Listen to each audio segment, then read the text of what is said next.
हैदराबाद के नवाबों की शान पूरे हिंदुस्तान में एक अलग पहचान रखती है। हैदराबाद के नवाबों की शान ये थी कि वो सबसे बड़े जागीरदार थे, उनकी ज़मीनात थी, उनके पास माल बहुत था और ज़मीन, बहुत बड़ी ज़मीन के वो मालिक भी हुआ करते थे।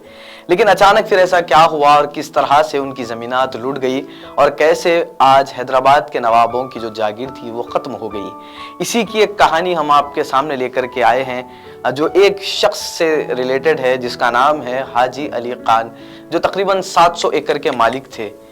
इनकी कहानी हम आपको सुनाते हैं और इस कहानी को हम लेके कहां से कहां आ रहे हैं, आप जब सुनेंगे तो आप भी ताज्जुब करेंगे। गुज़िश्ता 2-3 रोज से हैदराबाद में एक न्यूज़ तेजी से वायरल हो रही है। वो न्यूज़ ये है कि महेश्वरम की एक्स MRO यानी RP ज्योति के खिलाफ एक FIR दर्ज हुई है, जिनके साथ साथ EIPL के श्रीधर रेड्डी और कुछ और लोगों के नाम उसमें लिए गए हैं। ये क्यों हुआ, कहां से शुरू हुआ और इसका ताल्लुक किसी हैदराबाद के नवाब से क्यों है, ये पूरी कहानी जानने के लिए इस वीडियो को मुकम्मल जरूर देखिएगा।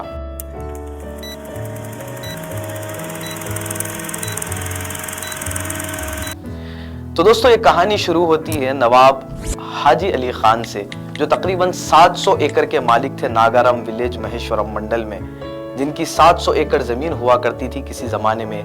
फिर हुआ यूं कि एग्रीकल्चरल सीलिंग लैंड का एक कानून आता है, जिसके बाद नवाब हाजी अली खान की जो 700 एकड़ जमीन थी वो खत्म हो जाती है और गवर्नमेंट बता देती है कि इस लिमिट के हद तक ही आप जमीन रख सकते हैं। होता यह है कि हाजी अली खान अपने दोनों बेटे यानी बड़े बेटे अकबर अली खान को 56 एकड़ का मालिक बनाते हैं और अपने छोटे बेटे फारूक अली खान को 47 एकड़ का मालिक बना देते हैं। और ये दोनों के नाम पर 1970 से 1980 के दरमियान में ही अपने बेटों के नाम पर डॉक्यूमेंट रजिस्टर्ड करवा देते हैं और यहाँ से इनके बेटे इस ज़मीन के ओनर हो जाते हैं। अब होता ये है कि ये दोनों, कुछ वक्त गुजरता है और कुछ अरसे के बाद अपनी ज़मीनात को, फारूक अली खान और अकबर अली खान अपनी ज़मीनात यानी 110 एकड़ को दस्तगीर शरीफ नामी एक शख्स को बेच देते हैं। वो दस्तगीर शरीफ नामी शख्स ज़मीन को ख़रीदता है और उतने में ही गवर्नमेंट की तरफ से एक नोटिफिकेशन आता है जिसमें बताया जाता है कि ये जो लैंड है 95 एकड़ इसमें से गवर्नमेंट लैंड है। और फिर होता यह है कि दस्तगीर शरीफ इमीडिएटली रिट पिटीशन डालते हैं हाई कोर्ट में। उस वक्त मुत्तहिदा आंध्र प्रदेश हुआ करता था। रिट पिटीशन नंबर था उसका WP नंबर ऑफ 8145/2006, जिसके ऊपर इन्हें स्टे ऑर्डर भी मिल जाता है, जिसके बाद स्टे ऑर्डर लेकर के ये सब्र करते हैं और आज तक भी ये केस कोर्ट में पेंडिंग है, आज तक भी इस पर फैसला नहीं आया। तो इसलिए आज तक भी इस जमीन को गवर्नमेंट लैंड इसलिए कहा जाता है क्योंकि इसका केस कोर्ट में पेंडिंग है। अब कोर्ट डिसाइड करेगा कि ये क्या गवर्नमेंट लैंड है या फिर ये एक प्राइवेट लैंड है। सर्वे नंबर 181 में तकरीबन 95 एकर्स होते हैं और सर्वे नंबर 182 में 10 एकर्स होते हैं। तो सर्वे नंबर 181 में गवर्नमेंट ये कहती है कि इसमें 95 एकर्स जो है वो गवर्नमेंट लैंड है और सर्वे नंबर 182 में 10 एकड़ लैंड मौजूद होती है। अभी 95 एकड़ लैंड को क्लेम किया जा रहा है गवर्नमेंट की तरफ से। अब यहाँ पर दस्तगीर शरीफ में और गवर्नमेंट में केस चलता है कोर्ट में, तब एंट्री होती है हाजी अली खान की बेटी खादर उन्नीसा बेगम की। जी हाँ, खादर उन्नीसा आती हैं और कहती हैं कि मेरे वालिद ने ये प्रॉपर्टी ओरल हिबा मुझे कर दी थी 2004 में, तो मैं इसकी मालकिन हूँ। और फिर इसके बाद ये करती ये हैं, उसके बाद ये पार्टीशन डीड बनाती हैं मुनव्वर खान इनके बेटे को लेकर के। एक पार्टीशन डीड बना ली जाती है, रंगारेड्डी कोर्ट में जाते हैं ये लोग, एक पार्टीशन डीड बनाते हैं 1000 रुपए के स्टैम्प पेपर पे। ये तकरीबन 40 एकड़ जमीन सर्वे नंबर 181 में और तकरीबन 10-12 एकड़ जमीन ये लोग 182 सर्वे नंबर में रजिस्टर्ड करवा लेते हैं, जिसका डॉक्यूमेंट नंबर है 3635/2014। ये पार्टीशन डीड बना दी जाती है। अब 40 एकड़ सर्वे नंबर 181 में लेते हैं और 10 एकड़ सर्वे नंबर 182 में।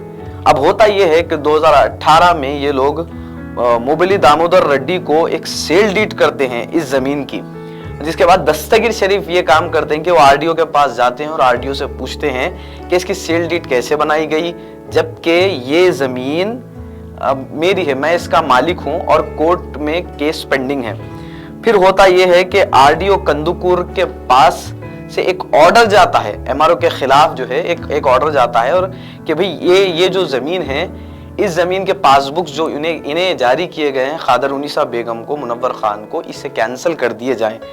अब RDO के ऑर्डर के बाद ये लोग करते ये हैं, ये लोग कलेक्टर के पास जाते हैं, रंगारेड्डी कलेक्टर के पास, और रंगारेड्डी कलेक्टर के पास जाके इस पिटीशन को डिसमिस करने का मुतालबा करते हैं। अब रंगारेड्डी कलेक्टर उस वक्त के जो थे वो सब डॉक्यूमेंट्स देखते हैं और कहते हैं कि आरडीओ ने जो फैसला लिया है वो बिल्कुल सही है, आप लोग के पासबुक और पट्टे बुक फौरी तौर पे कैंसिल किए जाने चाहिए, और उस पिटीशन को डिसमिस कर देते हैं। अदर उन्नीसा बेगम रुकने वाली कहाँ थी?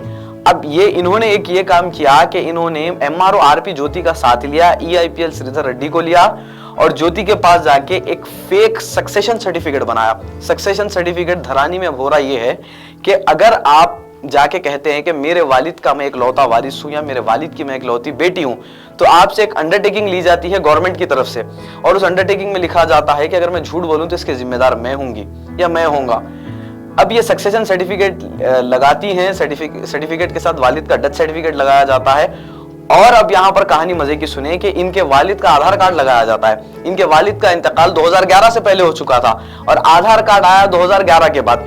तो कलेक्टर के ऑर्डर के बावजूद, आरडीओ के ऑर्डर के बावजूद एमआरओ इनके सक्सेशन को कबूल कर लेती है, जबकि आधार कार्ड लगाया जा रहा है किसका? नवाब हाजी अली खान का, जिनका इंतकाल हो चुका है 2007-8 के दरमियान में ही, और फिर 2011 में आधार कार्ड आता है। लेकिन ये आधार कार्ड लगाती है, एक फेक एप्लीकेशन देती हैं, और एमआरओ आरपी ज्योति पैसे इस मसले में खाए होंगे, क्या मजबूरियां उनकी रही होंगी कि वो विदाउट एनी वेरिफिकेशन इन्हें सक्सेशन सर्टिफिकेट इशू कर देती हैं। अब ये सक्सेशन सर्टिफिकेट लेकर के होता ये है कि ये जाते हैं, 4 अक्टूबर को इन्हें पासबुक भी मिल जाती है, और जिसके फौरी बाद 4 दिन के बाद ही ईआईपीएल श्रीधर रेड्डी को ये जमीन बेच दी जाती है।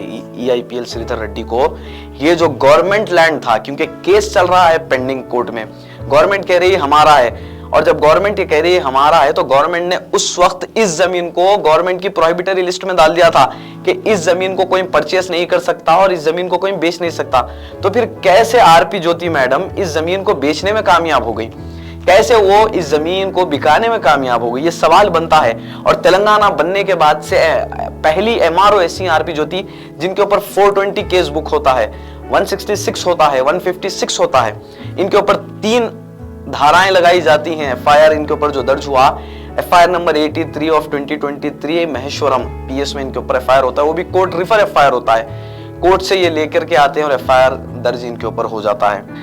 तो बहरहाल दोस्तों, बताने का मकसद यही था कि ये तो सिर्फ एक नवाब की कहानी हम आपको सुना रहे हैं कि इतनी बचाने की कोशिश की जा रही है, कोर्ट्स में पेंडिंग है, उसके बावजूद भी उस जमीन को बेच दिया गया है, और किसी और की जानिब से नहीं बल्कि खुद एमआरओ एक बहुत बड़े दर्जे पे फाइज होते हुए एमआरओ इस मसले में इन्वॉल्व होती हैं।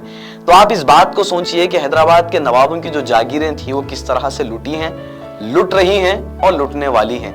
न जाने आज भी ऐसी कितनी जमीनात रंगारेड्डी डिस्ट्रिक्ट में मौजूद है, रंगारेड्डी के बाहर है, तेलंगाना के बेशतर इलाकों में, आंध्र प्रदेश में मौजूद है, लेकिन वो सारी प्रॉपर्टियां इसी तरह से लुट रही हैं। तो दोस्तों, यही मकसद था कि आज हमने ये वीडियो बनाया है। आप अगर कहीं पर भी ज़मीन खरीदते हैं तो एक बात याद रखें, पहले उस ज़मीन को चेक कर लें, क्या उस ज़मीन पे HMDA है, क्या उस ज़मीन पे रेरा है, और उसको जो है आप ऑनलाइन चेक कर सकते हैं, IGRS पर जाके आप चेक कर सकते हैं कि ये ज़मीन क्लियर टाइटल है या फिर गवर्नमेंट प्रोहिबिटरी लिस्ट में इसका नाम है। प्लॉट खरीदने से पहले ज़रूर सोचें, ज़रूर देखें, आप अपनी उम्र भर का सरमाया इस तरह से यूँ ना गवाएं। ऐसे झूठे और ऐसे मक्कारों से बचे रहें।